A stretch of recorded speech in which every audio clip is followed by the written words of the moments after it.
Bom, acho que nós podemos começar, até para respeitar aqui nosso compromisso, de começar às 5 horas, são 5:02, acho que podemos iniciar.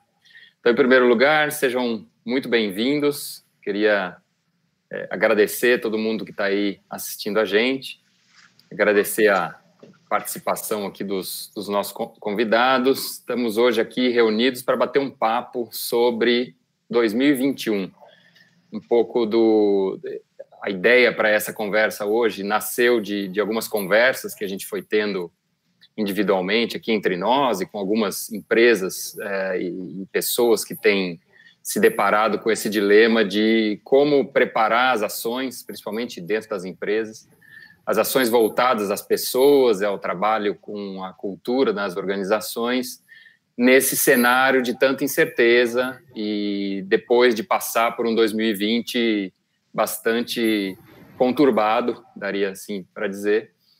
Então, com o intuito de tentar encontrar e botar um pouco de cor nessa interpretação do que a gente tem passado nesse ano e de que forma isso pode afetar o próximo ano e a organização das empresas e da vida das pessoas, é que a gente resolveu aqui reunir esse grupo e conversar através da combinação das nossas experiências de vida, com atuação profissional tão diferente, e para isso tentar enriquecer o exercício de planejamento de todo mundo que está aí assistindo a gente, através dessa contribuição, desse conteúdo que a gente vai compartilhar na conversa.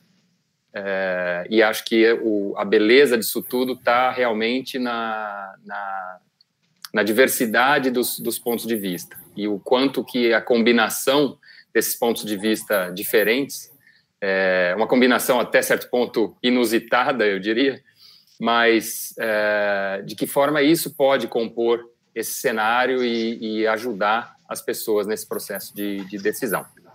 Então, aqui eu vou começar apresentando quem está se juntando a gente para essa discussão, os 4 mosqueteiros. Eu sou Murilo Cavellucci, para quem não me conhece, sou executivo de recursos humanos, sou sócio da Lanlian e criador da metodologia Xscale, que é uma metodologia para potencialização do capital humano e cultural dentro das organizações.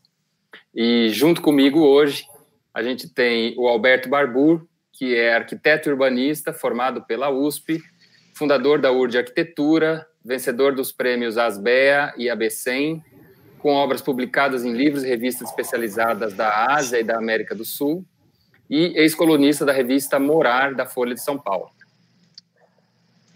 Obrigado, Alberto, pela presença. Boa tarde, Murilo. Boa tarde para todos.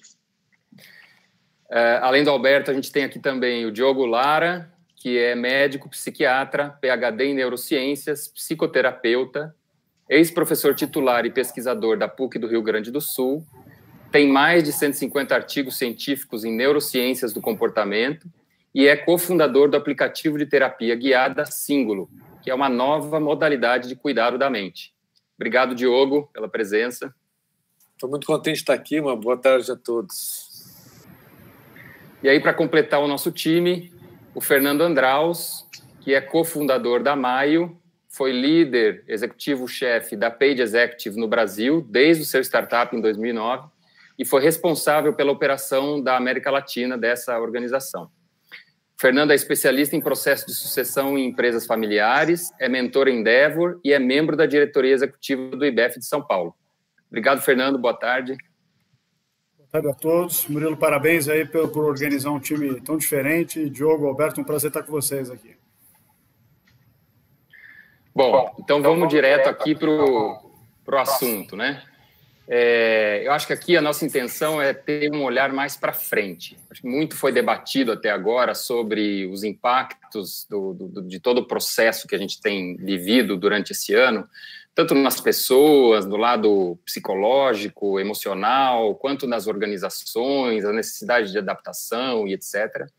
Assim como também um pouco de o quanto isso impactou a vida cotidiana nas cidades, um pouco dessa dinâmica da vida dentro das empresas e nas cidades. O nosso intuito aqui hoje é olhar para frente. Dado essa situação atual, ela é um dado realmente, a gente não está aqui para alterar essa realidade. O que a gente enxerga para frente, né? Então, aqui eu começaria trazendo o holofote um pouco mais para a questão das pessoas, né?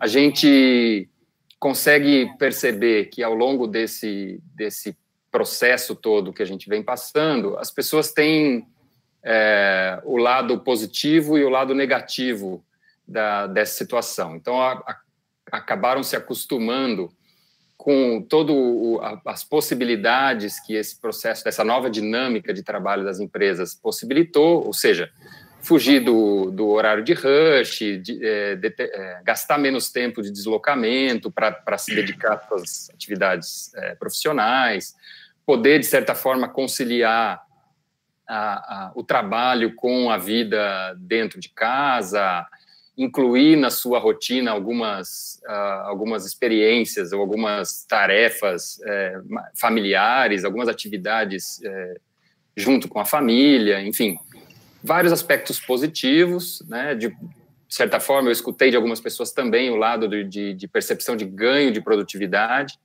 Talvez aqui é um ponto a ser debatido, eu ouvi isso mais no começo do processo, um pouco menos hoje, mas eu vi uma série de aspectos positivos de toda essa transformação que a gente passou, isso para as pessoas. Por outro lado, a gente também começa a perceber e a escutar com bastante frequência o quanto isso tem gerado de pressão adicional no dia a dia das pessoas. Por um lado, a gente tem as reuniões por videoconferência que não terminam nunca, que são das 8 da manhã até as 8 da noite, as discussões que antes eram resolvidas num bate-papo rápido e agora precisam de uma reunião agendada pelo computador e com uma videoconferência, ou seja, tudo ficou mais desgastante. Soma-se a isso, a essa complexidade adicional do processo de trabalho, toda a carga de informação que foi recebida pela mídia ou por mídia social, enfim, por diversos canais, de o que estava acontecendo no mundo lá fora, enquanto as pessoas estavam fechadas dentro da sua casa. Ou seja, colocando tudo isso na balança, e Diogo, eu vou passar a bola para você aqui com a sua experiência, você acredita que esse balanço foi mais positivo ou mais negativo? Fazendo essa somatória toda, né? Você acha que hoje as pessoas, de forma geral, estão numa posição melhor ou pior do que estavam há 9, 10 meses atrás? Bom, eu acho que eu gosto de dividir o que é bom e ruim, o positivo e negativo, do que é agradável e desagradável. Eu acho que a gente passou por algo muito desagradável e, obviamente, muito letal, né, quando se fala de toda a doença que aconteceu, tudo que aplacou a humanidade, mas é um desagrado que tem sido muito construtivo, né? E a gente está experimentando novas formas e às vezes, né, descobertas também de curto prazo, né, quando as primeiras, né, uma, 2, 3 semanas fazendo alguma coisa é diferente de fazer 2, 3 meses ou 6 meses depois. A gente vai descobrindo realmente o que está acontecendo, né? Os novos desgastes, né? Teve um momento, acho que de uma certa euforia logo depois que entrou o home office, né? Que olha só como está funcionando, como a gente é produtivo, como está tudo, como a vida é possível e tal. E acho que depois passou a ter um certo desgaste. Até tem um termo que eu ouvi esses dias que eu esqueci qual que é tipo zoom out, assim, tipo um burnout de zoom, assim, de tanto zoom, a gente está meio... E eu acho que tem uma questão muito desagradável, como eu falei, desagradável, mas que está mexendo o nosso caldeirão aí de questões mais profundas da humanidade, né? Isso está sendo muito útil, né? Muito, muito interessante. Mas a gente acha que vai descobrir, né, agora quando tudo leva a crer aí que a gente tem aí talvez alguns meses pela frente, né, ainda de desagrados, de adaptações, até ter algumas soluções melhores. Mas eu acho que a gente vai encontrando o meio termo, né? Mas uma coisa que eu acho que a gente se deu conta nesse tempo todo é a falta que tem, que se chama de corregulação. Corregulação é o quanto a gente depende das pessoas, é o cafezinho, é um abraço, é o papo do futebol, é esse momento de encontro que aparentemente é não produtivo, mas ele é restaurativo. E ele é menos produtivo oficialmente mesmo, mas ele é muito restaurativo e ele é muito produtor de conexões afetivas, né? Então, se você... por exemplo, eu participei de uma situação de entrada da nossa startup num ambiente de startup, enfim, só que a gente não teve o momento a fisicalidade do encontro com os colegas, enfim, e a gente não conseguiu fazer uma conexão profunda, uma conexão real com as pessoas, né? Então, acho que a gente está um pouco mais alerta também para ver a importância desse contato humano de pele, né, que nós brasileiros gostamos muito, né, também. Talvez alguns ambientes menos afetivos e calorosos tenham menos dessa necessidade, mas a gente está percebendo que isso também faz parte da nossa humanidade. Né? São primeiras considerações aí. Legal. E aí, análogo a isso, a gente vê uma transformação com um impacto igualmente profundo no lado das empresas. E aí, o meu convite para você, Fernando, seria compartilhar com a gente um pouco do que você tem visto na interação com as empresas, em termos de preocupações, inquietações, de tudo que foi vivido, né? Hoje, as empresas conseguem ter um balanço se esse foi um movimento mais positivo do que negativo ou o contrário, mais negativo do que positivo. E aqui, obviamente, que negativo você tem uma série de implicações, né? Desde as empresas que estão lidando com questões de continuidade do negócio por conta da dinâmica, dos impactos nos mercados, até as empresas que estão lidando com uma maior complexidade em função desse modelo de trabalho. Mas, de forma geral, o processo é sentido pelas empresas de que forma? O que você tem percebido? Você claramente começa a enxergar, primeiro, vencedores e perdedores. Algumas empresas foram muito beneficiadas nesse período e outras, em certa medida, prejudicadas. Aí, talvez numa visão de setores mais beneficiados e principalmente empresas que já tinham cultura mais madura e um nível diferente de maturidade digital, né? Então, para algumas empresas que já tinham, por exemplo, o hábito do home office implementado, a transição foi relativamente simples e pelo menos no início, eu acho que ainda é muito cedo para a gente dizer que isso é perene, mas com um ganho de produtividade importante. E na outra ponta, quem era mais resistente historicamente, quem ainda vinha discutindo isso aqui como uma questão de futuro, um futuro distante, principalmente ali naquele comecinho, teve certa dificuldade. E, do ponto de vista setorial, aí está muito evidente, né? Quer dizer, a gente, em alguns casos, você pega o setor, por exemplo, de comércio eletrônico ou de serviços digitais, em algumas empresas você fala até em antecipar em 7 anos volumes que eram esperados setorialmente. Então, esse é um caso, por exemplo, de empresas que foram beneficiadas. O que parece perene, né, que a gente pode olhar? Primeiro, acho que a questão do home office agora não é mais discutível se vai ter, né? Talvez você pode discutir se ele vai ser mais híbrido, mais presencial, mas acho que finalmente enterramos a discussão se o home office é viável ou se não é viável, né? Então, acho que esse é o primeiro ponto.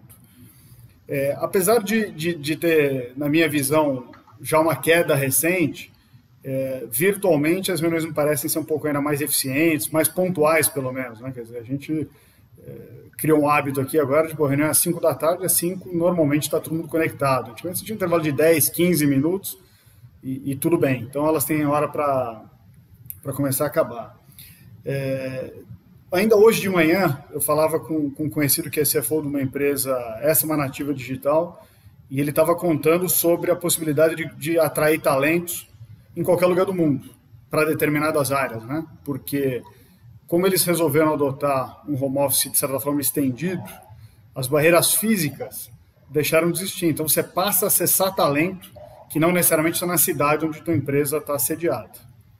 E isso permitiu a muitas pessoas também, eu tenho pelo menos 3, 4 amigos que optaram por, pelo menos temporariamente, se mudar de São Paulo.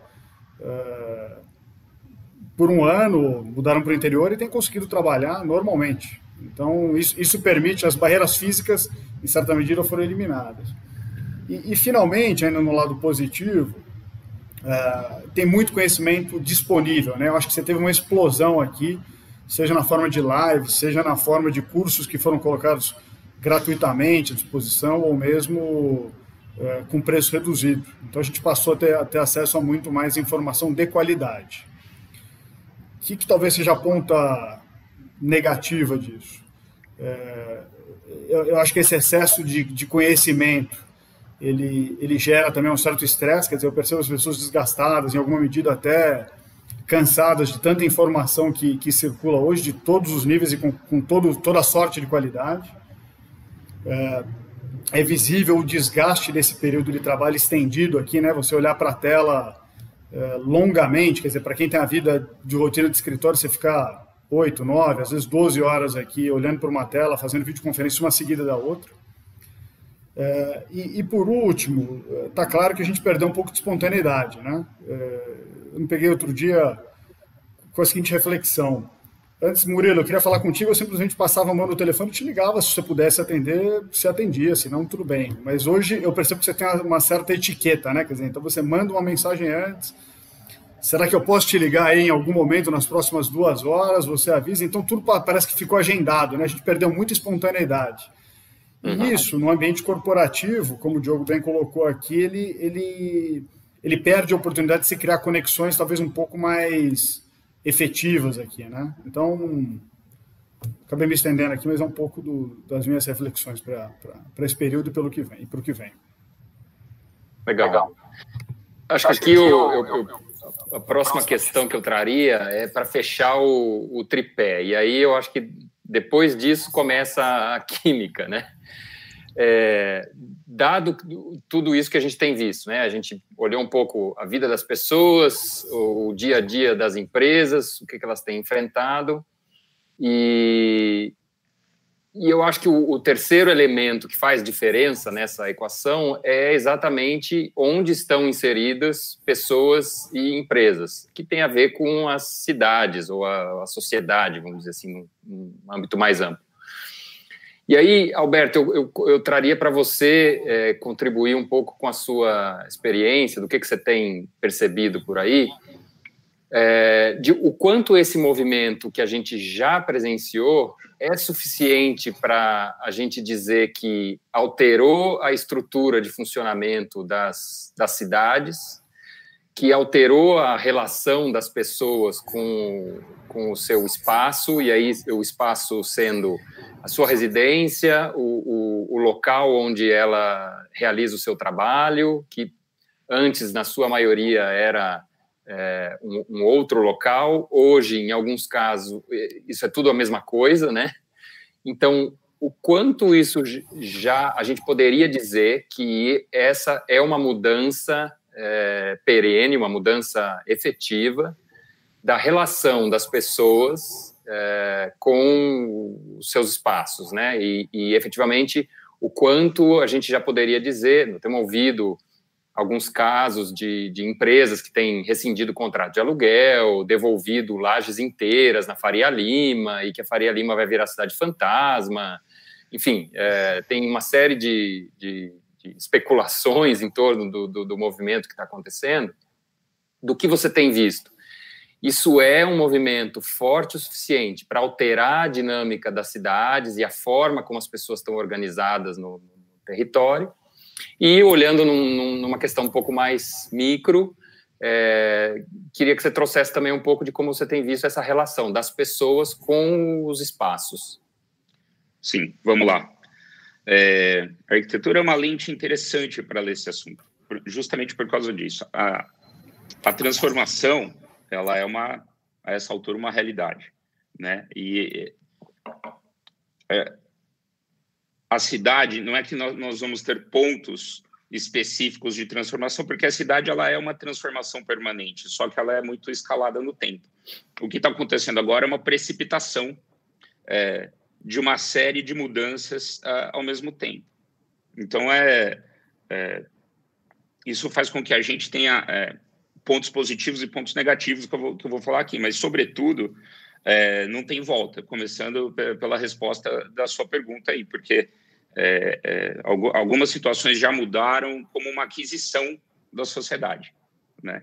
Então, falando aí da escala das pessoas, né? Uma das mudanças as pessoas descobriram ou redescobriram onde elas moram, né? Num primeiro momento, eu vou colocar isso como um impacto positivo, mas elas estão em algum grau chocadas em descobrir como de fato funciona a casa delas, uma vez que elas ficaram dentro, agora elas estão de fato usando, né? Então elas não estão só descobrindo onde moram, né, no sentido do bairro, que é importante, mas e que essas relações vão mudar, vou falar disso, mas estão descobrindo como moram, né? E isso é bastante virtuoso no sentido de um conhecimento da própria vida, né?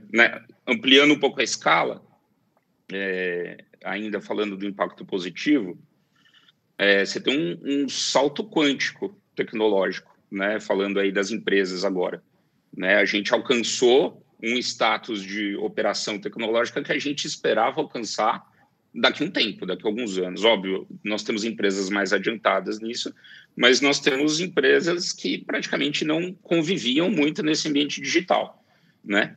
E aí você vê hoje esse esforço conjunto, vamos dizer, do mercado, na busca de um desenho novo, de conseguir descobrir onde vai estar o processo elegante dessas novas operações na reorganização das culturas empresariais, né? Então, está todo mundo fazendo isso ao mesmo tempo. A gente entende que se a gente já tinha diferenças nas culturas empresariais, elas vão se radicalizar, porque hoje a digitalização permite estratégias muito mais diferentes nesse aspecto, e isso vai ter um impacto inevitável na cidade.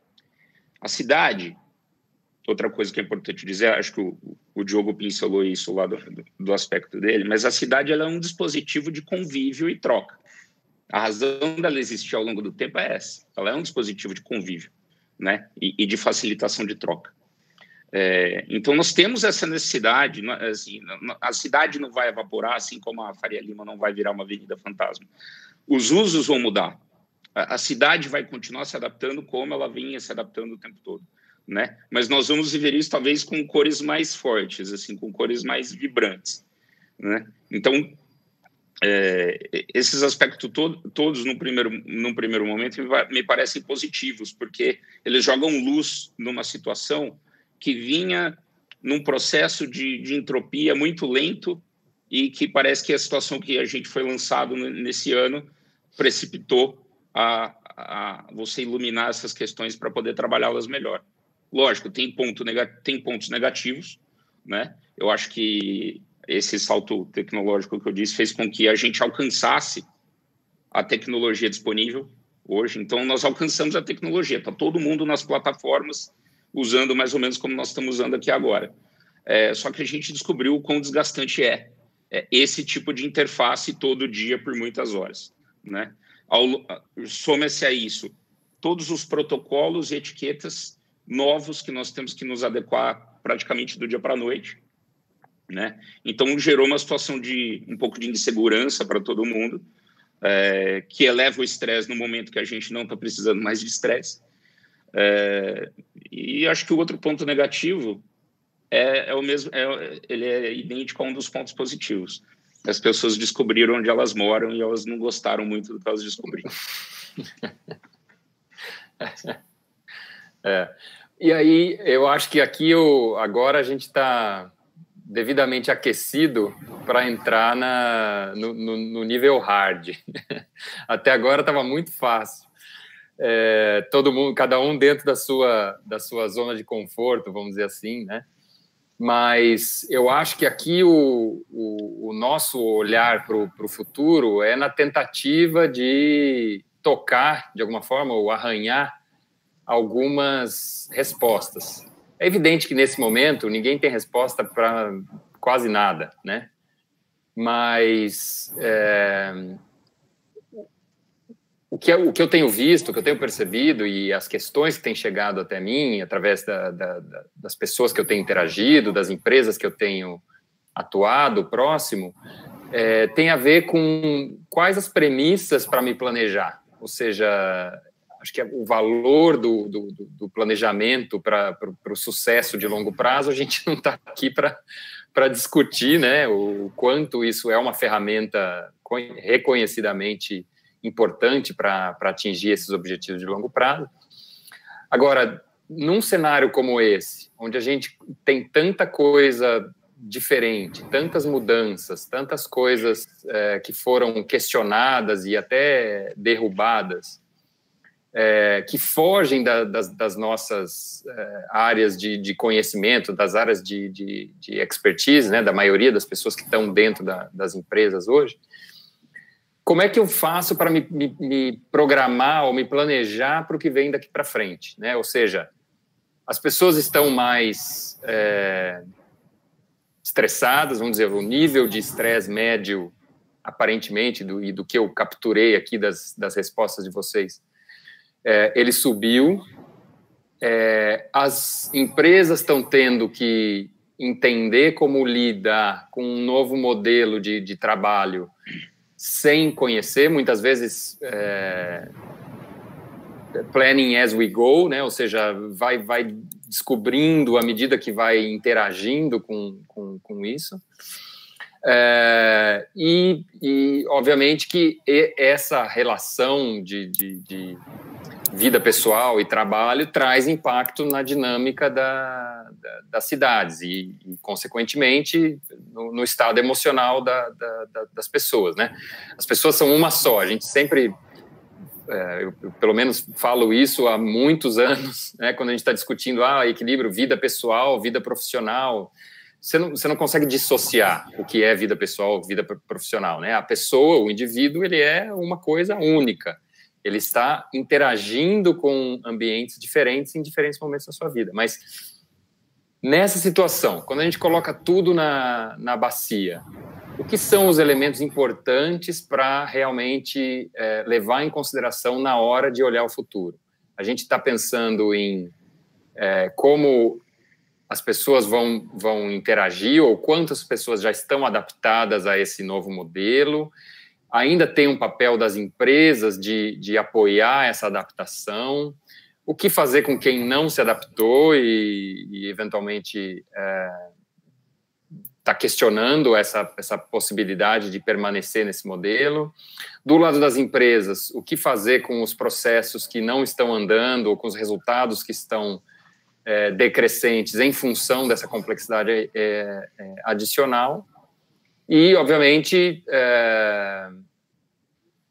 como é que a gente pode considerar tudo isso em termos de impacto e tentar olhar para frente no que vai ser a vida nas cidades, né? Já dá para a gente considerar nessa equação que o trânsito vai ser menor do que era antes, porque as pessoas vão estar se deslocando menos. Enfim, estou aqui fazendo uma assumption aqui entre vários que eu já escutei, né? Então, aqui a minha provocação vai para os três, nesse sentido de o que vocês acreditam que são os elementos chaves para esse planejamento do que está por vir. Para que as empresas precisam se preparar? Quem vai? Que, do meu ponto de vista, eu vejo as empresas se preparando para coisas diferentes, né? Falando aí das empresas. Acho que você tem razão, é muito difícil agora. Já era difícil separar a vida pessoal de vida profissional. E agora elas estão acontecendo compartilhando tempo e espaço, né? Literalmente, eu estou em casa, acho que vocês também estão, e estamos aqui atuando profissionalmente, uma coisa que eventualmente não aconteceria há pouquíssimo tempo atrás, né? E você pode alternar com alguma atividade pessoal num switch muito rápido. Então, o que a gente vê na empresa é que, assim, o que elas têm pensado de estratégia como formas de associação dos colaboradores e como cultura, vai determinar um projeto de ocupação de espaço e vai determinar um projeto de como o tempo da empresa vai ser organizado. Partir da arquitetura aqui não vai funcionar. Tem que partir de uma compreensão maior de como vai ser essa cultura. As pessoas ganharam tempo, né? A gente vê, eu vejo no meu próprio escritório. a qualidade de vida de muitas pessoas aumentou. Funcionários, colaboradores passando mais tempo com o filho, passando menos tempo no transporte público, produzindo o mesmo tanto ou mais, a gente conseguiu encontrar essa dinâmica, né? E, ao mesmo tempo, essa questão das etiquetas novas, né? De você não deixar quem ficou no digital para trás da informação em função de quem está presencial. Isso, para nós, hoje é uma dificuldade. Então, é uma transformação que está muito ligada no espaço, né? A comunicação ainda flui numa qualidade muito diferente no presencial para o digital. Quem fica no digital, você tem que fazer um esforço maior para não ficar para trás, né? Isso para falar de um aspecto. Então, assim, se a empresa não criar uma cultura em que ninguém fica para trás no digital, você vai estar sempre num processo incompleto de transformação do espaço da empresa. E aí você não consegue redimensionar, porque, no fundo, nós estamos falando disso. A Faria Lima, para ficar no ícone aí da transformação, ela vai se transformar em que grau? Ela vai se transformar, talvez, como custo, como real estate. Entendeu? Porque o que está acontecendo? Por exemplo, o que está acontecendo em Nova York agora? As pessoas as grandes empresas estão saindo de Nova York porque elas descobriram que elas não precisam pagar aquela faixa de aluguel para ter o desempenho que elas precisam, né? Isso vai começar a acontecer em São Paulo, isso vai acontecer dentro das próprias regiões de São Paulo, para ficar no exemplo de São Paulo. Então, vai ter uma acomodação de mercado, elas vão descobrir que elas precisam de menos espaço, e esse é um processo que já começou há muitos anos, né? As empresas maiores já têm uma rotatividade, não tem mais espaços fixos de trabalho para uma parte da equipe, mas agora todo mundo descobriu que quase que inverteu o sinal. Quando que eu preciso estar na empresa? Qual que é esse momento importante da reunião? Porque acho que ainda todo mundo concorda que esses momentos presenciais são estratégicos e são importantes e são ainda insubstituíveis. Volta naquilo que eu falei, estamos no limite da interface. Se amanhã a gente tiver uma tecnologia mais imersiva, mais user-friendly, amanhã isso pode mudar. Mas hoje tem um gap muito grande, né? Eu acho que você tocou numa questão aqui que acho que está alinhado com o que o Diogo falou, da questão da corregulação, né? Que é tão necessária para a existência dos seres humanos, né? Que aqui eu acho que o elemento central nesse ambiente virtual, toda essa questão fica muito mais difícil. Arrisco dizer que é quase impossível, mas aqui pode ser só porque a gente ainda não viu a ferramenta que viabiliza isso, mas da minha experiência, do que eu tenho presenciado dentro de algumas empresas, eu não vi uma boa resposta para substituir esse tipo de interação. E aqui eu acho que é o centro da questão exatamente. Como identificar essas situações onde é necessário essa interação pessoal e de que forma seria possível lidar com isso num cenário onde você possa ter parte das pessoas convivendo presencialmente e parte remotamente. Alguma visão sobre isso, Diogo? O que você já viu funcionando? O que você acha que são os elementos importantes para ser considerados na hora de definir como lidar com isso? Pois, a minha consideração sobre isso é que o que a gente acha que está funcionando agora talvez não esteja funcionando daqui a 3 meses, a gente reveja daqui a 6 meses, e a gente achou, né, ou achava que era um problema, daí se dessensibilizou em relação a esse problema, deixou de ser um problema. Eu quero trazer isso, por exemplo, como um fenômeno, trazendo a questão, né, do vírus aí. Se a gente olhar as respostas que os países tiveram com um fenômeno mensurável, né, quantos casos tem em cada país ao longo desse ano, enfim, a gente pega ali países como Coreia, como Japão, estão na 3ª onda. Claramente na 3ª onda. E alguém previu isso? Alguém previu? Teve uma grande onda e os orientais são muito capazes de se juntar e tal, acabaram, praticamente dizimaram o problema. Daqui a pouco vem uma 2ª onda, daí se junta de novo, né? Agora vão aprender, né? Isso que estão falando, né? Não estamos nem falando do Brasil, que não teve, que era o pessoal que não teve essas nuances todas, né? Ou os Estados Unidos, enfim, né?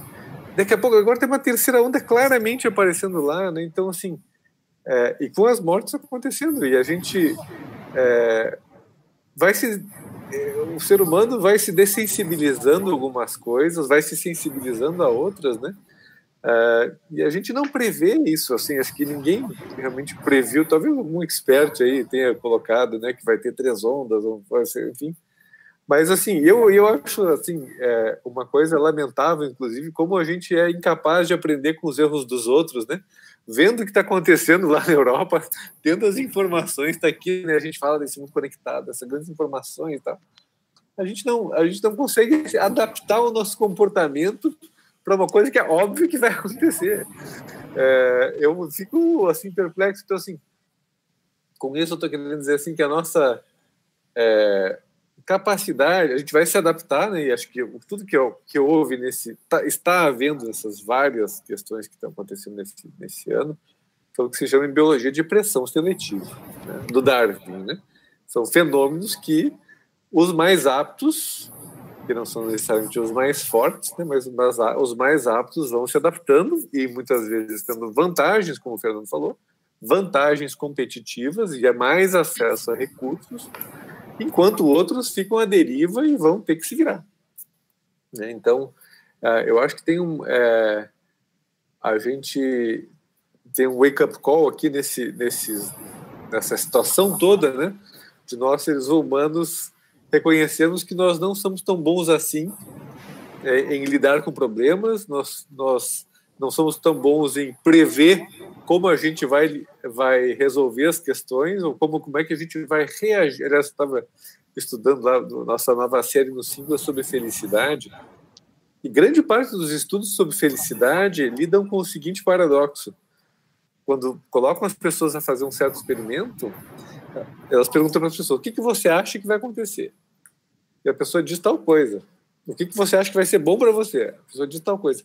Faz um experimento e o oposto do que a pessoa achava, né? Então, isso para mim, assim, hoje está sendo claro, assim, que é uma característica do ser humano. Nós prevemos mal a maneira como nós vamos reagir como indivíduos e como sociedade, né? E o fato, para mim, é que a gente vai organicamente encontrando esses caminhos e achando essas soluções que funcionam, talvez. E tem soluções que vão ser boas de curto prazo, obviamente, né, webinars, tudo isso é uma grande solução de curto prazo, curto, médio prazo, né? Mas a gente já está questionando, será que isso aqui é uma boa solução de longo prazo? Será que é isso que eu quero realmente na minha vida? Né? E acho que uma outra grande discussão, assim, dessa relação de empresas e, bom, para a nossa vida pessoal mesmo, né? Essa relação com a tecnologia, e envolve escolhas pessoais muito profundas, né? É um fenômeno que não vejo falarem tanto, assim, né? Mas o quanto a tecnologia é capaz de nos aproximar de quem está longe, e daí inclui realmente as relações de trabalho, como foi comentado também, de colaboradores que podem vir de qualquer lugar do mundo, ou pelo menos do Brasil, mas o quanto isso nos afasta das pessoas que estão com a gente. Então, daqui a pouco a gente vai para uma casa no campo, com a nossa família, e é tudo muito bonito, lá na praia, enfim, mas a gente fica daí grudado no celular e vendo tudo e a gente não está daí realmente desfrutando isso que a nossa imaginação criou, nossa fantasia criou, que vai ser agora bom morar. Sempre sonhei viver no campo, né? Mas eu estou vivendo, na verdade, no mundo virtual. Então, acho que a gente está acertando os ponteiros aí, a gente está em franco processo de acertar os ponteiros, ainda com muita incerteza do que nos serve, do que vai nos servir no médio e longo prazo. E ferramentas novas vão vir por aí. Esses dias eu estava vendo algumas ferramentas de interação, assim, um pouco mais orgânicas, assim, longe de ser isso, né? Mas estão vindo elas também, né? Não sei quanto vão. A gente não sabe. Acho que a gente precisa reconhecer que a gente realmente sabe. A gente cria fantasias e a gente, na realidade, a gente vai ver que coisas muito diferentes estão por vir aí, né? Uhum. Agora, pegando a fala do Diogo, você perguntou um pouco sobre como as empresas se preparam, né? A gente sempre como trabalha contratando pessoas, contratando executivos, você fica sempre pensando que competências que você precisa. E já estava claro para a gente, há muito tempo, e a gente já vinha debatendo isso aqui há alguns anos, sobre a história da capacidade de adaptação, que é justamente o que o Diogo acabou de falar. Essa daqui fez uma separação clara, né? Quer dizer, entre empresas e culturas empresariais e pessoas, indivíduos aqui que têm efetivamente a capacidade de se adaptar a novas circunstâncias. E a outra ponta é como é que você gerencia risco, né? Porque da mesma forma, você tem pelo menos uma década já que você está falando do risco de uma crise de saúde de grande escala. Tem muito tempo que se fala nisso aqui, a gente pode achar isso em livros, em artigos, onde quiser. Aqui você tem pelo menos 10 anos. E tem uma acontecendo agora, pode ter uma que pode acabar essa e pode começar a seguinte, que pode ser inclusive de outra natureza, ou seja, como é que você, como organização, consegue ter um plano para rapidamente se adaptar a novas circunstâncias? Então essa para mim são discussões importantes, ou seja, que competências que eu estou buscando nos indivíduos e como é que eu testo essa capacidade de adaptação. Todos nós estamos sendo submetidos a esse teste em tempo real aqui todos os dias, né? Mas como é que você avalia isso? E na outra ponta, como é que eu gerencio melhor meus riscos e o plano de contingência associado a isso? Agora, tem uma oportunidade enorme aqui, porque a gente volta a dizer, quer dizer, o conhecimento ele ficou disponível, talvez ele já estivesse, mas está escancarado agora o quanto a gente consegue obter de conhecimento em qualquer lugar do mundo. Quer dizer, isso aqui está aberto. Antes a gente tinha certas barreiras. Então você ia fazer uma convenção de vendas. Qual que é o modelo clássico aqui de uma empresa que vai fazer uma convenção de vendas? Pega um hotel, um auditório, coisa que o valha, paga um palestrante, passagem aérea para centenas de pessoas. Eu só posso chamar aqui um convidado para falar se ele tiver uma agenda, e para aquela agenda ele vai precisar dedicar um dia e meio dele, porque ele vai se deslocar. Pode ser que agora eu consiga atrair um conhecimento do outro lado do mundo, possivelmente mais barato até, ou eventualmente até de forma gratuita, que está disponível para aquelas pessoas. É exatamente a mesma coisa? Não. Mas se você pensar extrair o melhor daquela determinada oportunidade, talvez a gente possa, inclusive, combinar aqui o que é presencial e o que é virtual, né? E por último, Murilo, eu acho que é interessante que a gente tem uma visão muito de cidade grande aqui, né? Quando eu atendo muitos clientes aqui que estão no interior do Brasil, aqui, então cidades de 150, 200 mil habitantes, eu vejo uma diferença de comportamento muito grande.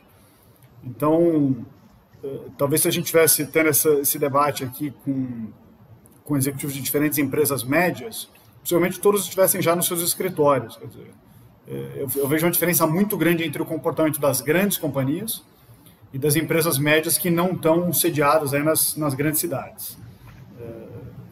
Então, inclusive com a forma de lidar com todo o impacto trazido. Mas sem dúvida.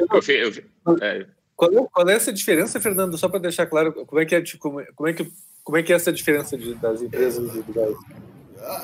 Nas cidades médias, a vida voltou ao normal, se é que isso existe, mas eu quero dizer que as pessoas voltaram para os escritórios, elas voltaram a fazer suas atividades antes, estando regulado ou não pelo Estado. Quer dizer, isso é uma constatação. Você vai para qualquer cidade média e pergunta para o dono da empresa média ali se a fábrica dele voltou a operar somente agora, se ela voltou antes. Ela voltou antes aqui do que os escritórios estão voltando a funcionar nas grandes cidades. Porque quando a gente debate vida no escritório, talvez a gente dê um ângulo muito pesado aqui em cima das grandes empresas, das grandes corporações, né? Em que você pensa naquela laje enorme, todo mundo sentado um ao lado do outro. Essa não é necessariamente a realidade do Brasil todo.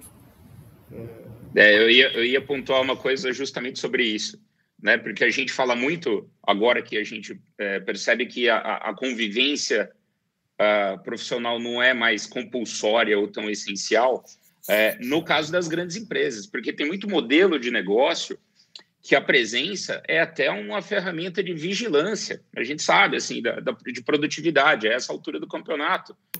Passaram 200 anos e o presencial ainda é a questão de bater o ponto, é de você vigiar a pessoa como se ela estar presente lá significasse que ela está, de fato, trabalhando. Então, esse tipo de cultura, para você transformar em... Quantos meses nós temos aí? 8. Às vezes não tem nem a ferramenta, tem um processo de tentativa e erro que precisa ser pelo menos começado mas que a gente vê, e eu concordo 100% com você, que não está nem nos planos de começar.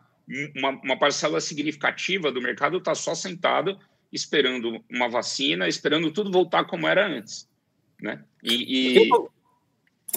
Eu queria comentar, acho que esse ponto é bem interessante que você trouxe, Alberto, porque a gente, né, quando a gente falou da transição para o home office, a gente estava, né, falando muito da questão de produtividade, se vai funcionar ou não vai funcionar, e eis que empresas que operavam, tem como metáfora, né, por trás dela uma máquina que tem vários mecanismos de controle de vigilância, né, o famoso comando e controle, se vem tendo que abandonar os recursos de controle e se sentem atirados numa selva. Meu Deus, o que vai acontecer, né? Porque tem uma visão do ser humano pessimista, que se esse cara não levar um chicotinho ou tiver uma cenourinha, ele vai ficar tirado nas cordas. A visão do ser humano é pessimista no modelo de comando e controle, né? E eis que quando colocou as pessoas sem os controles e elas continuaram performando, que história é essa? Então o ser humano não vou dizer que todos os seres humanos e todas as pessoas, todas as empresas aconteceu, mas em alguns lugares onde a pessoa imaginava que não vai funcionar, isso refaz o modelo, a metáfora, e na verdade a própria concepção de ser humano. Então esse cara é confiável, mesmo que eu não diga para ele, mesmo que eu não esteja vigiando, ele vai entregar mesmo que não resolva. Então acho que teve uma pressão seletiva nesse sentido e que, no geral, as pessoas descobriram que o ser humano é mais confiável do que imaginavam que era. Essa é uma sensação que eu tenho. Né? Não sei se essa transformação é palpável. É uma rasteira no modelo de comando e controle e uma atualização de mentalidade de que, existe algo na organicidade, no organismo do sistema humano de relações que é confiável. Ainda mais falando no Brasil, que somos uma sociedade onde confiança mútua é uma das fraquezas, né? dos pilares mais fundamentais da sociedade, e é um pilar muito fraco dentro da sociedade humana, né? Da sociedade brasileira, né? Então, acho que nesse sentido houve um progresso cultural muito interessante de se ver agora, e vai ser muito interessante ver também se, ao voltar para o mundo físico interativo, se esse mecanismo de comando e controle vai voltar a operar, né? Quem não aprendeu, quem não conseguir perceber isso, vai voltar para o mundo de comando e controle, ou seja, as pessoas vão se sentir de novo desgastadas e desumanizadas, e também, e agora com essa questão de que muitos empregos são, agora, a oferta de trabalho é pelo menos nacional, daqui a pouco a pessoa está dando tchau, né? Encontrei uma empresa muito mais legal para trabalhar e viver como ser humano. Agora, a pergunta, Diogo, é se é que vai voltar, né? Porque, no final das contas, quer dizer, acho que começando pelas grandes empresas, que sempre vão ser as que vão, ou tendem a ser as empresas que vão ditar a tendência, é improvável que a gente volte para a rotina pré essa situação toda. Você voltar a trabalhar necessariamente das 8 da manhã às 6 da tarde, ou 5, ou seja lá que horário que seja, no escritório, começa a deixar de ter sentido. Provavelmente a gente vai para um modelo híbrido, né? Você vai escolher ritos aqui que precisam ser realizados no escritório, determinadas reuniões, ritos de celebração, reuniões de planejamento, assim por diante. Aquela tarefa que exige mais concentração, você pode fazer de qualquer lugar, inclusive no escritório, mas não necessariamente... Isso pressupondo, né, que os líderes tenham uma mentalidade que consiga ser atualizada pelos dados, né, que estão recebendo e olhando para o ser humano, ou seja, o seu colaborador, e entendendo o que é melhor para você. Porque isso, né, partisse de um princípio de que eu como líder, sei o que é melhor para a minha empresa e tenho essa visão de ser humano. Enfim, se você não atualiza, não me surpreenderia que algumas empresas simplesmente voltem para o modelo anterior. Não me surpreenderia se algumas empresas vierem a acontecer isso, porque na minha cabeça do líder ou do dono da empresa, para mim é assim que tem que ser feito, né? A gente viu nesse ano, né, coisas incríveis acontecendo no nível interpessoal e de líderes, né? coisas que a gente nunca imaginava que pudesse acontecer. Vai ter líderes que vão dizer, não, agora sim, tudo que aconteceu só me provou que realmente é assim que a gente tem que fazer. Mas daí vai ter que lidar com a realidade, né? Mas eu acredito, espero, né, que boa parte das empresas tem essa capacidade de atualizar e ouvir o seu colaborador também, né? O que é bom para ele, né? O que você enxerga como bom para você e você dentro dele, e como bom para você como parte dessa empresa, né? Espero que essa discussão venha a acontecer com alguma frequência. É inevitável que uma parte realmente volte, né? Eu acho inevitável que uma parte vá voltar atrás. Mas a outra parte, eu acho que até o Murilo perguntou logo no começo, assim, as pessoas estão melhores ou piores? Eu acho que elas estão mais sobrecarregadas, mas acho que elas, ao mesmo tempo, ganharam um grau de autonomia para fazer as coisas, para trabalhar, que é inédito para muitas delas e que está deixando isso elas muito motivadas. Então, tem esse downside, tudo vai ter. E eu vejo que isso faz com que elas fiquem sobrecarregadas. Assim como as pessoas dentro de casa estão mais cansadas. Só que elas estão se reconectando com afazeres domésticos, com a família, com o bairro, de uma forma também que elas não esperavam fazer, talvez nem até o fim da vida. Então, nessa balança do que tá acontecendo, eu acho que todo mundo passou de fase no videogame. Eu acho muito difícil a pessoa querer continuar trabalhando no esquema até fevereiro, de uma vez que ela está passando por essa experiência agora, e ela mesma está se surpreendendo com a capacidade dela de se auto-organizar, de ter responsabilidade, de ter autonomia. Acho que isso não vai ter volta. Roberto, eu estou vendo algumas perguntas que estão chegando aqui, que eu tenho uma curiosidade que eu queria debater. Eu digo a visão do arquiteto, né? Se a gente for a evolução dos escritórios nos últimos anos aqui, se for olhar os escritórios dos anos 70, era aquilo que a gente chama de baia, né? Aquele cercadinho alto ali, cada pessoa tinha seu espaço individual, bastante isolado. Aí cada vez mais a gente foi derrubando isso, inclusive para a alta liderança, e passou a trabalhar todo mundo quase que no modelo de mesão, né? Ou seja, todo mundo trabalhando. Os novos protocolos aqui são quase proibitivos para o modelo que a gente adotou nos últimos 5, 7 anos. E aí, o que você acha que acontece nos próximos anos? Bom, essa aí, Fernanda, é a pergunta de $1 milhão, né? E precisa corrigir a inflação, é mais que isso. Porque a gente não... eu acho que, até amarrando com uma coisa que o Diogo falou ali atrás, a questão do tempo, uma hora vai acabar essa lua de mel, com o virtual, com o home office, uma hora vai acabar e a gente precisa ver, de fato, para onde a gente vai. O que eu queria amarrar é que, assim, a situação que a gente está, parece que o prédio pegou fogo e nunca ninguém fez treinamento de incêndio. Está todo mundo tentando descobrir qual que é a solução. E várias das soluções, a gente vê que são soluções de curto prazo, mas que estão se alongando no tempo por uma falta de uma nova solução. É como assim, vamos supor que a gente tivesse uma doença que se transmitisse pela comida. Aí alguém propõe um jejum. Ok, por quanto tempo? Porque não dá assim, é para fazer jejum 1 dia, 2 dias, o que? É para fazer uma semana? É para fazer um mês? Então, assim, a solução é boa à medida dela aplicada no tempo. E nós ainda não estamos enxergando as soluções de médio e longo prazo. Nós estamos tentando encaixar soluções de curtíssimo prazo para médio, para ver, porque nós estamos, na verdade, na tentativa e erro, tentando descobrir. É isso que nós estamos fazendo. O que eu sei a solução será híbrida. Eu acho que essa coisa do escritório que você falou, né, é um exemplo comum, uma espécie de anedota, né? Se você trouxer um viajante do tempo de 200 anos atrás, primeiro você leva ele numa escola para ele ver um lugar que ele vai reconhecer. O segundo lugar que você vai levar é o escritório. Só que agora o escritório implodiu. Ele veio nessa evolução essencialmente de design imobiliário, mas agora não, porque agora o escritório é qualquer lugar.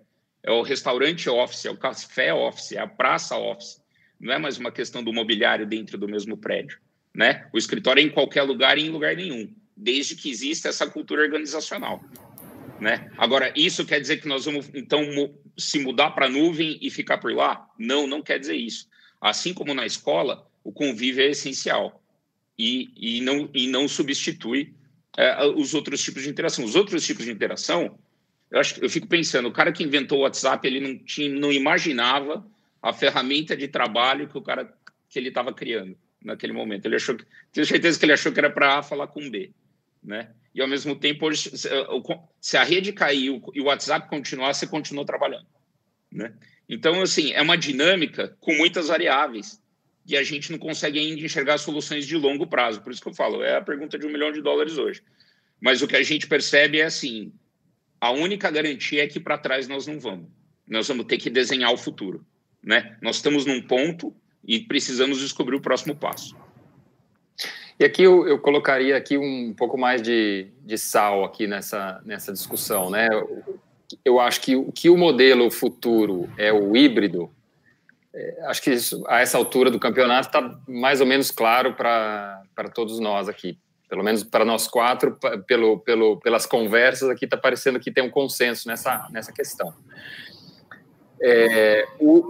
Eu acho que a dúvida está em exatamente quais são os componentes de cada um dos mundos que vão criar esse modelo híbrido, né? Então, voltando lá para a questão que o Diego trouxe lá no começo, tem elementos da convivência humana que a gente ainda não conseguiu substituir.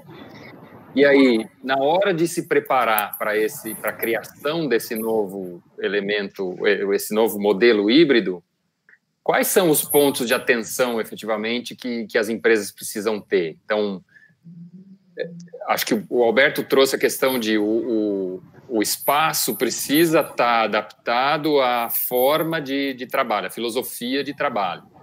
O Fernando complementou dizendo isso tem que levar em consideração também os novos protocolos, e aí não estou me referindo a protocolo de protocolo sanitário, estou me referindo a protocolo de convívio mesmo, né?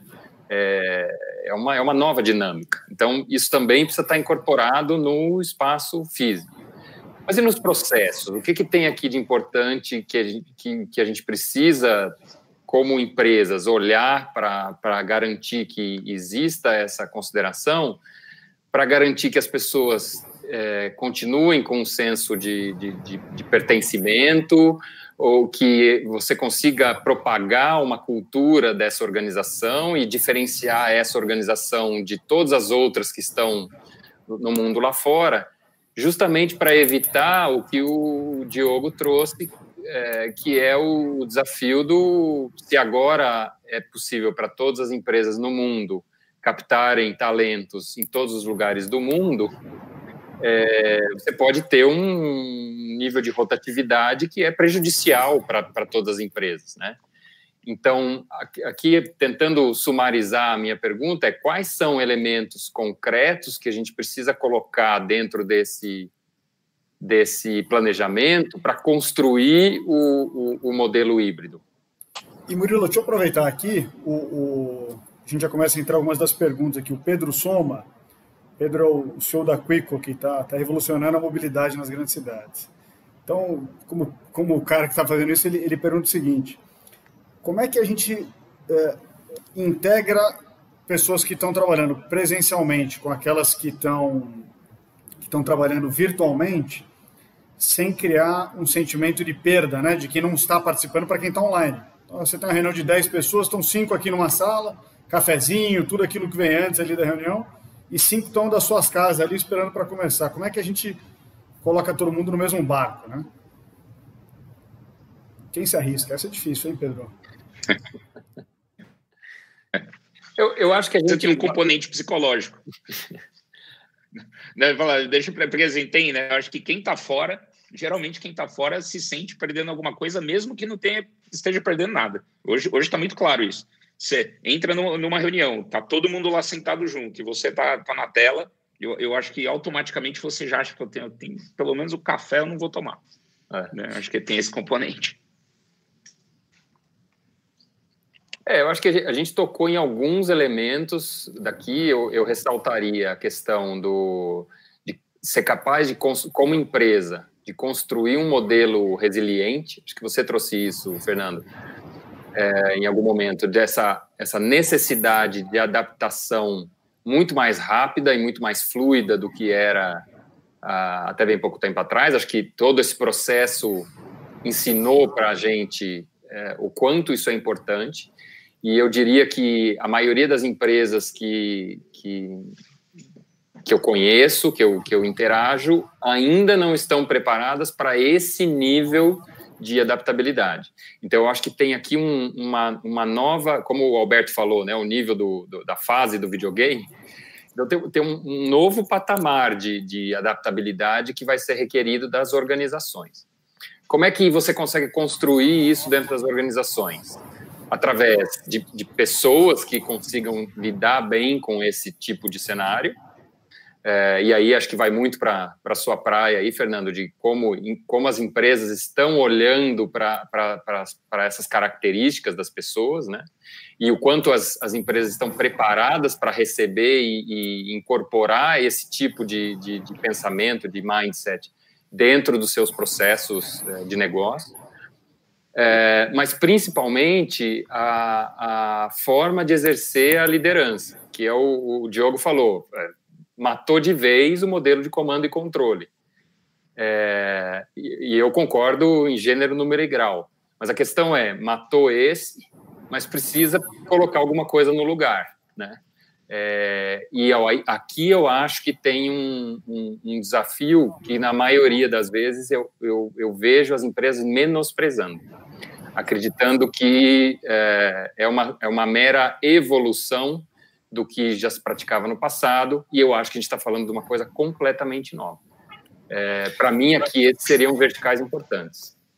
Eu acho que uma questão que permeia isso, essas soluções que vão ser construídas, afinal, como é que as pessoas se relacionam. E se as que do controle geral, né, ortodoxo, mas ainda tem uma visão top-down, né, os líderes determinam e os outros seguem. Esse vai ser um tipo de modelo, que parte de uma arrogância, né, de que eu sei que vai ser bom para você, né? Versus empresas que têm uma cultura muito mais horizontal e aberta para ouvir e construir junto, e as pessoas se sentindo realmente validadas na sua opinião, no seu gosto, na sua visão. As empresas que fizerem isso, para mim, uma das grandes coisas que vai trazer resiliência, um dos fatores bem práticos que traz resiliência para a empresa essa capacidade de comunicação, transparência e uma liderança aberta, humilde, no sentido de que não se considera detentora das verdades. Isso é uma coisa que aproxima, isso é uma coisa muito clara, hoje tem sido muito, né, falado, né, de vulnerabilidade, e é ótimo, né, porque a vulnerabilidade realmente é o que aproxima as pessoas, né, e o líder que diz não sei, né, e eu preciso de ajuda, é um líder que vai ser visto como humano, como corajoso, como capaz de liderar dentro de uma situação incerta.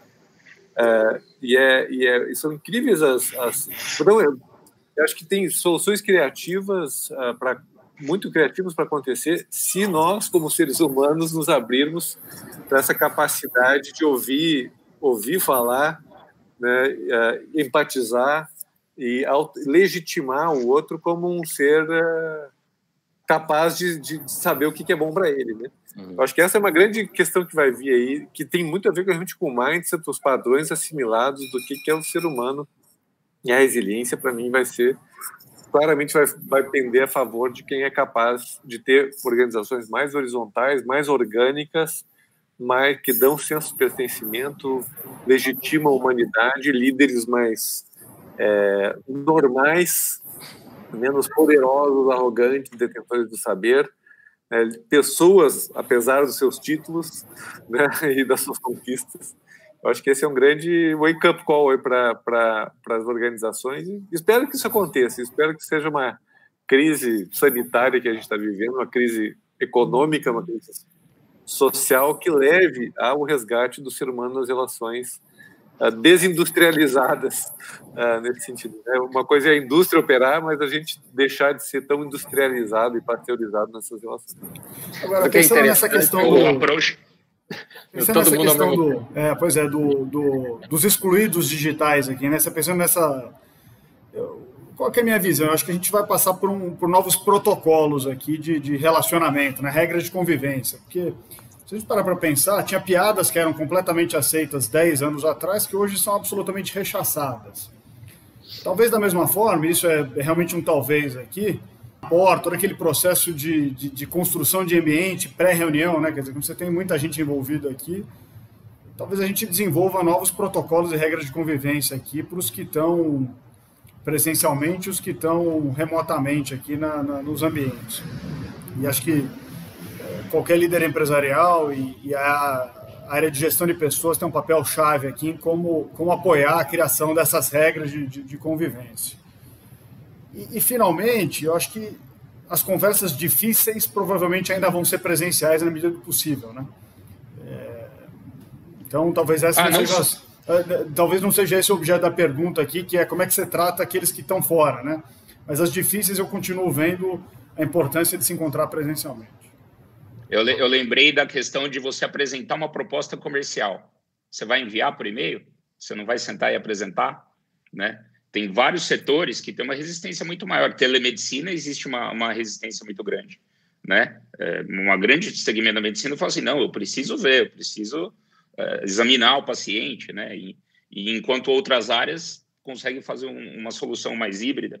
Mas, assim, conversas difíceis, apresentação de proposta, às vezes tem muitos projetos, e aí falando dentro do escritório de arquitetura, que é uma relação sequencial, contínua. Você passa, às vezes, a tarde inteira desenvolvendo um projeto junto com a equipe, né? Você vai ficar a tarde inteira no Zoom, assim, não temos essa dinâmica. Ninguém aguenta isso, é cansativo demais. Não dá. Aí anda para trás, né? Aí eu acho que fica realmente bem difícil.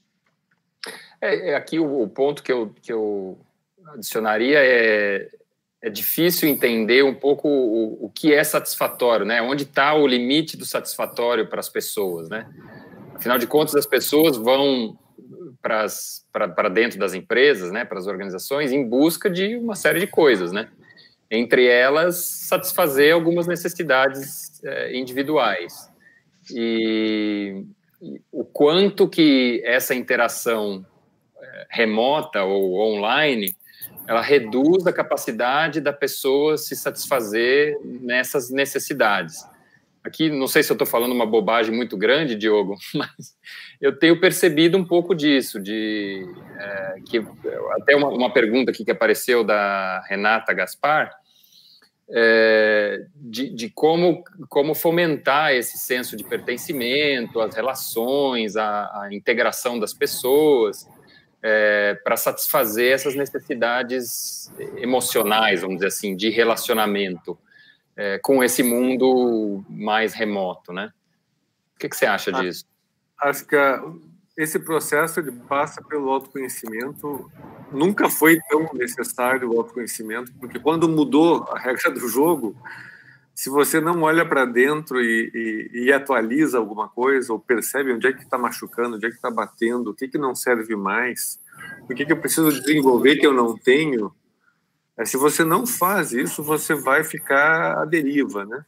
Então, acho que, assim, seja qual for, acho que assim, o autoconhecimento hoje não é um luxo, não é aquela história da terapia para quem pode pagar. A gente, hoje, também, assim como a gente falou, eu acho que, né, o Fernando falou o quanto está disponível hoje de informação, que é uma enxurrada de informação, nosso grande desafio nesse é a curadoria da informação, né?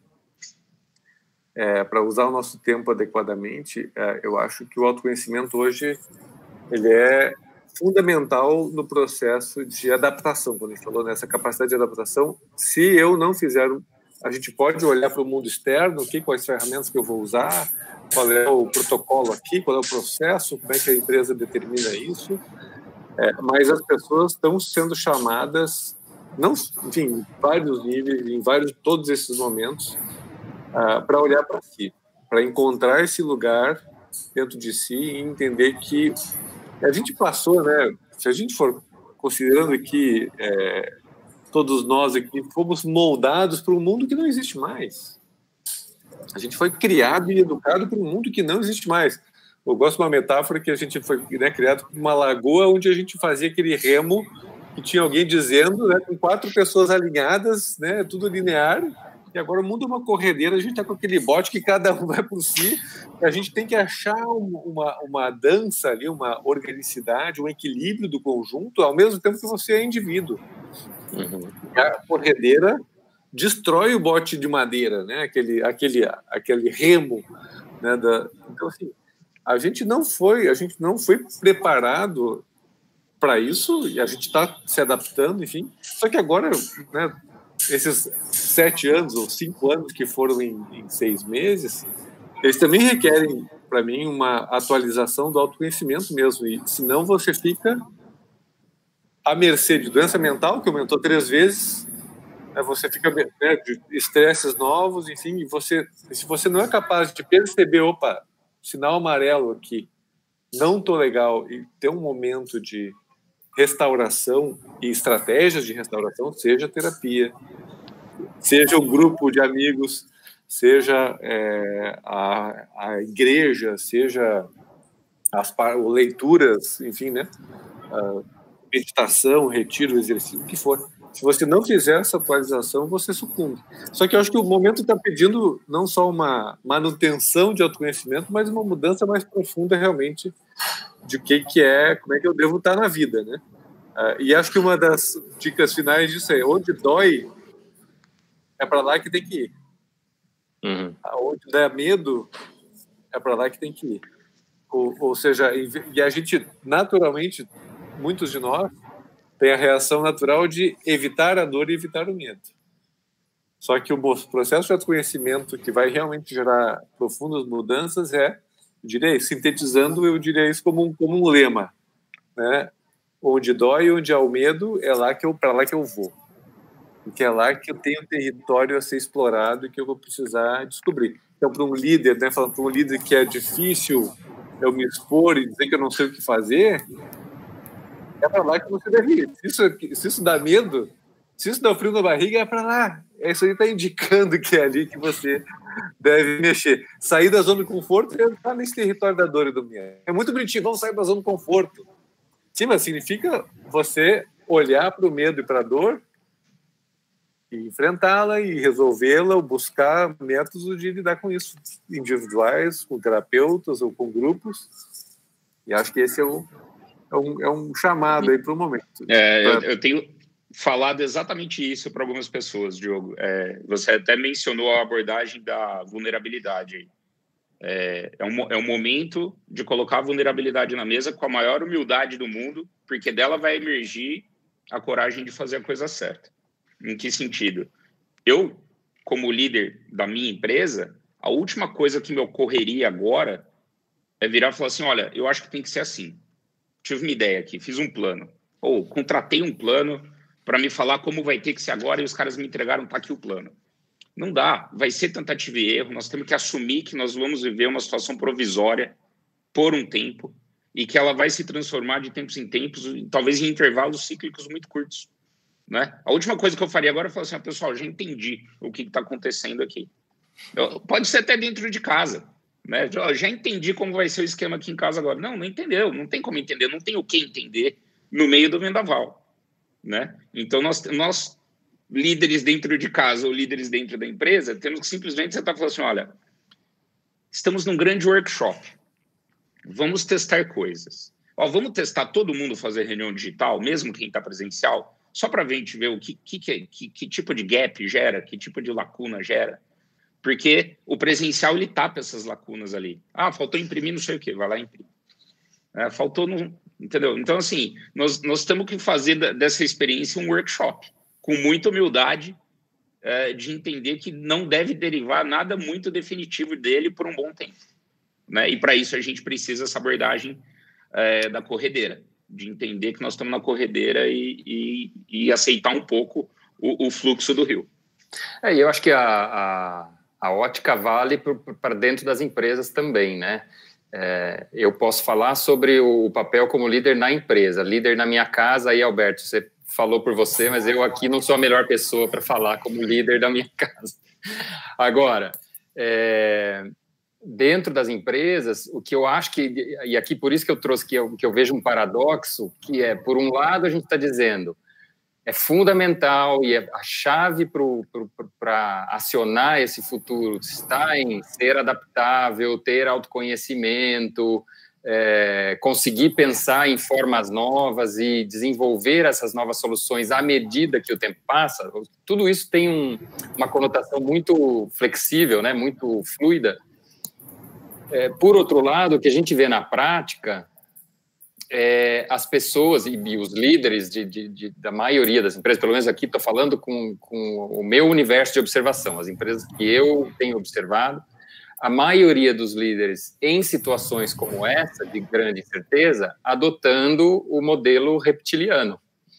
Então, na prática, eu estou morrendo de medo disso que está acontecendo, que tem um monte de incerteza, e eu vou voltar para aquele padrão de controlar mais, microgerenciar mais, colocar mais pressão, enfim, que eu acho que aqui é o paradoxo, né? Acho que aqui tem um takeaway importante dessa conversa, que é como que a gente quebra esse modelo pré-existente na essência, né? Então, para sair disso, não adianta recorrer ao repertório adquirido ao longo do passado, né?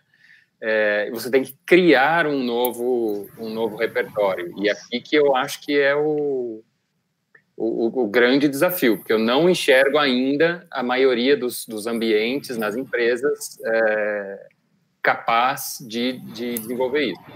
Acho que, não me lembro se foi o Diogo ou o Fernando que citou, da importância de buscar ajuda. Quem eu acho que está saindo na frente é quem está buscando ajuda, quem está compondo panoramas mais amplos, né, mais diversos. Eu queria trazer uma reflexão aqui bem de comportamento mesmo, né, que é o seguinte, o chicotinho e a cenourinha, elas são boas, entre aspas, em situações conhecidas, lineares, e que dependem só de esforço.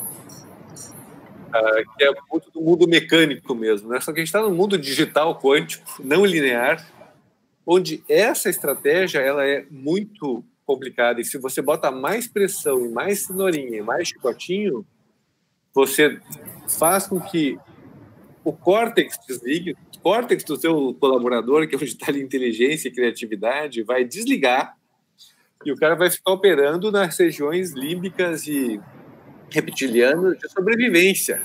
Ele vai ficar desesperado, estressado e ele não vai pensar bem. Só que você precisa que o seu colaborador pense, seja criativo. E se ele não está num ambiente de segurança psicológica, ele não libera o acesso ao seu córtex.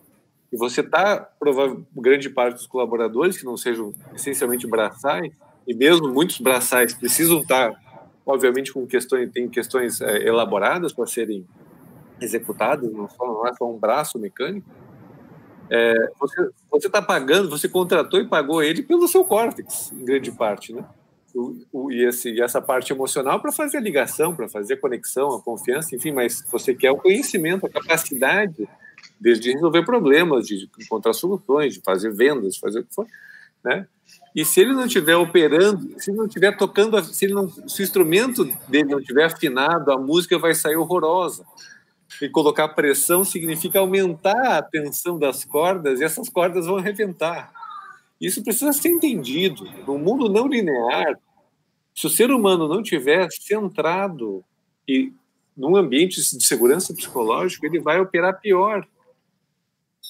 E você, ao conseguir construir um cenário de segurança psicológica e confiança, e estimulando e pedindo ajuda e pedindo pela criatividade desses colaboradores, daí sim você vai conseguir encontrar coisas que você nunca imaginou, das coisas mais legais que eu acho que tem no novo empreendedorismo, numa nova reunião, quando você está realmente num ambiente horizontal, ouvindo as pessoas, é você chegar em lugares que você nunca imaginou que pudesse chegar antes de uma reunião.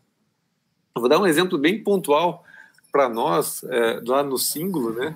Somos uma empresa aí de 14 pessoas, uma pequena empresa, uma microempresa, não sei como é que se define isso, e a gente precisava de desenvolvedores, né? Porque a gente é uma empresa digital, que é uma turma que é muito difícil de conseguir, né? E a gente tem aí alguns milhares de assinantes do Símbolo que amam o Símbolo. Sabe o que a gente fez? Eu escrevi um e-mail pessoal para os nossos assinantes dizendo, olha, eu sei que é inusitado isso, mas a gente precisa de desenvolvedores para que o aplicativo continue cada vez melhor. E esse aplicativo que você adora continue crescendo e sendo cada vez melhor para você. Você tem alguém de TI para nos indicar? E a gente colocou as vagas no e-mail. A gente recebeu 60 indicações de pessoas, sendo que 8 ou 10 excelentes. A gente está agora no processo, e a gente não tem gestão de pessoas, a gente não tem RH, nós mesmos. Ou seja, né, e a gente antes, o modelo tradicional que a gente quase fez foi: vamos pegar outsourcing. Vamos pegar um outsourcing que a gente tem um cara muito bom, que a gente confia e tal. Mas será que é realmente esse caminho? Esse é o caminho normal, né? A gente acabou fazendo uma solução criativa que aparentemente está nos trazendo pessoas muito boas, né? Que inclusive gente que é assinante do Singu. Dizer, pô, eu sempre sonhei em trabalhar no Singu, que é o que todo mundo a gente quer, aquela coisa da missão, né? Eu estou numa empresa que tem a ver comigo. Então, e na verdade até foi algo que a gente, e eu recebi, e só para contextualizar, o nosso CMO vem de empresas grandes, né, com mindset de empresa grande. Ele disse, e quando eu falei que a gente ia fazer isso, olha, eu não misturaria uma coisa com a outra, né? Olha, ok, entendo o teu mindset, mas isso não é uma questão de discussão, eu vou fazer, né? Porque eu vou pedir ajuda, eu vou ser o que eu digo, né? Eu vou ser congruente com o que eu prego, né? Eis que nenhuma pessoa reclamou, nenhuma pessoa escreveu assim: que cara de pau vocês, entrar na minha caixa de e-mail com um pedido desses, vão se catar. Não, ninguém falou isso, e teve gente que não indicou, mas escreveu dizendo: olha, eu estou muito privilegiado, me sinto muito honrado com a confiança que você está depositando em mim. Eu não tenho que indicar, mas eu fiquei muito tocado com a sua abertura em pedir ajuda. E se eu souber de alguém, pode deixar que eu vou escrever. Tive vários e-mails assim. Então é completamente contraintuitivo, né? E isso é uma pequena história que, para ilustrar, eu acho que existem milhares de soluções criativas para os problemas que a gente tem. E com isso que a gente está fazendo também é quebrar uma fronteira, né? A gente está falando, né? Eu estou advogando aqui por quebrar um pouco dessas separações entre liderança e colaboradores, né? Dizendo que isso é um organismo. Para mim, a metáfora que rege hoje é o modelo TIL, né? De organizações lá do Frederic Laloux, que eu acho muito feliz, né, do ponto de vista, eu acho um modelo muito moderno, que tem a ver com consciência, enfim, é um organismo vivo, né? Nós somos um organismo vivo. E eis que os clientes também fazem parte desse ecossistema, né? Então a separação é cliente, é colaborador, é liderança. Essas separações estão se dissolvendo, né? Estão se dissolvendo. E esse daqui a pouco o cliente é o seu grande marketing, né? A gente fala de boca a boca, enfim, essa história member get member, na verdade a gente está dizendo que o cliente é o próprio marketing, né? Então, assim, a gente precisa sair dessas caixas separadas, eu acho, e entrar num mundo dissolvido, né, dessas separações. E isso significa, no fundo, e eu acho que o grande ponto psicológico a ser revisto é que as vaidades e o ego são os que criam as separações, né? Então, eu acho que o convite, e a gente está numa fase que está iniciando, na verdade, teve uma grande fase disso na década de 60 e agora voltando, que é uma época que está por vir um grande momento. Essa é uma previsão que eu faço para os próximos 10 anos, que é a revolução da dissolução do ego, que vai vir pela meditação ou pelas meditações e está vindo pelos psicodélicos, que recentemente estão sendo aprovados cada vez, a chamada virada psicodélica, e ela vai vir oficial, né, pelo sistema. Vai mudar muita coisa na maneira de se relacionar entre pessoas, entre empresas e na sociedade. Deixa eu só pontuar uma coisa em cima do que você acabou de falar, antes que eu esqueça, porque eu vou esquecer se eu não falar agora, mas que é muito importante.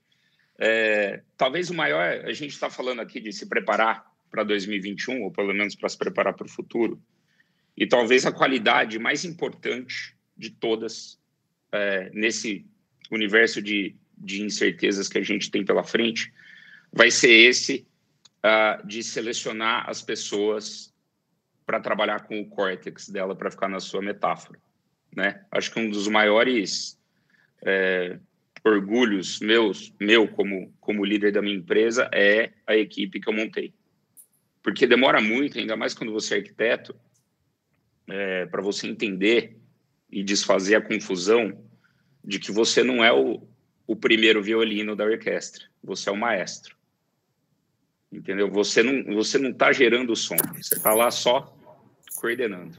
E você tem pessoas mais capacitadas que você para gerar o som. Você vai fazer essa coordenação e essa amarração e tentar transformar ela numa sinfonia. Só que você só vai fazer isso se você tiver o foco certo na seleção dessas pessoas, na compreensão dessas pessoas, no fazer elas desabrocharem de alguma forma, né? Então, nesse universo de tanta incerteza, e aí falando porque é o que a gente tem visto nas empresas, e a gente agora várias vezes, assim, muitas estão presas no passado, esperando o gatilho para voltar para trás. Não sei se vai acontecer.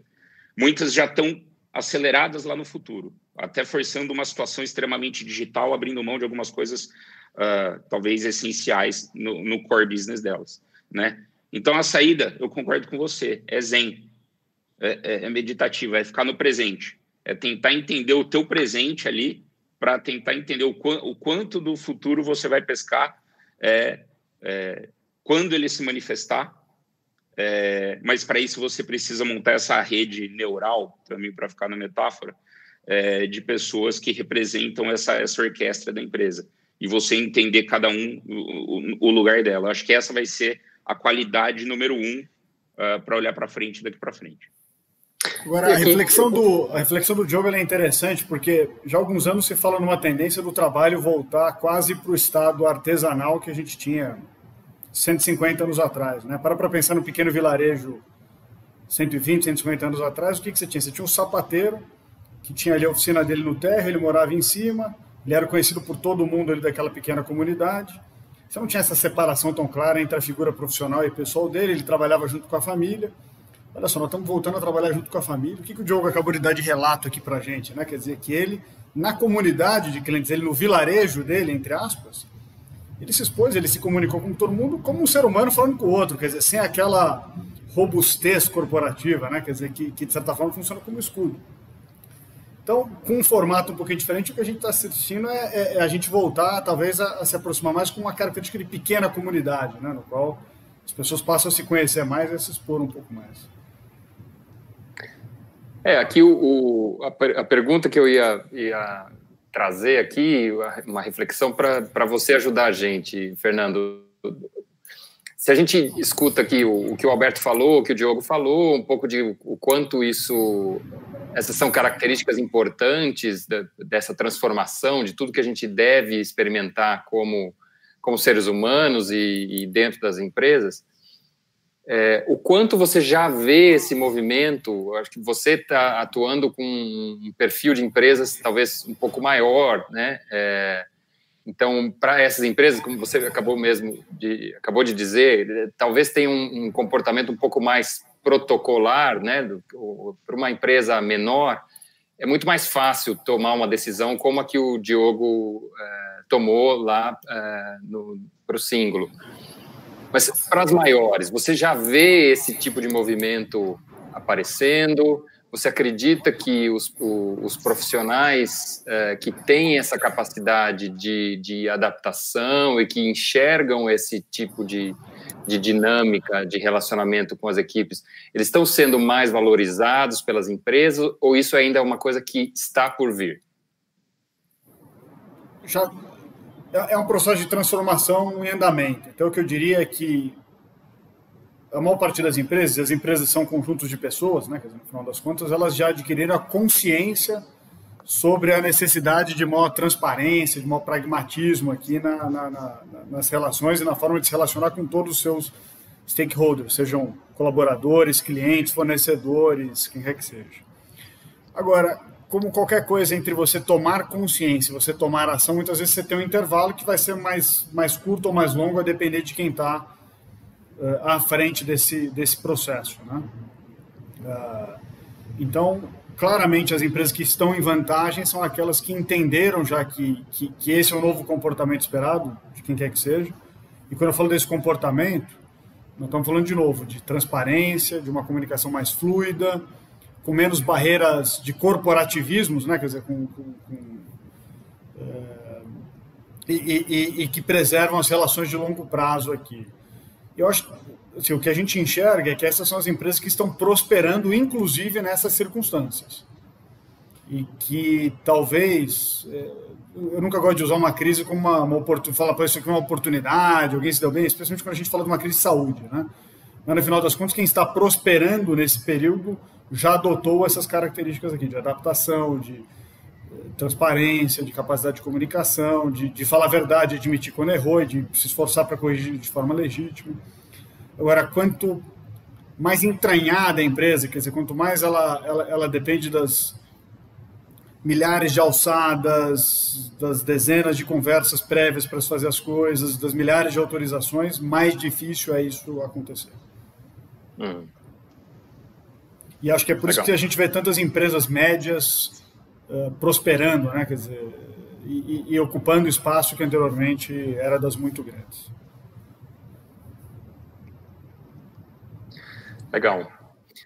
Gente, eu acho que a gente está aqui chegando no final, a gente já está aqui com quase 1h30, 1h30 minutos aqui de conversa.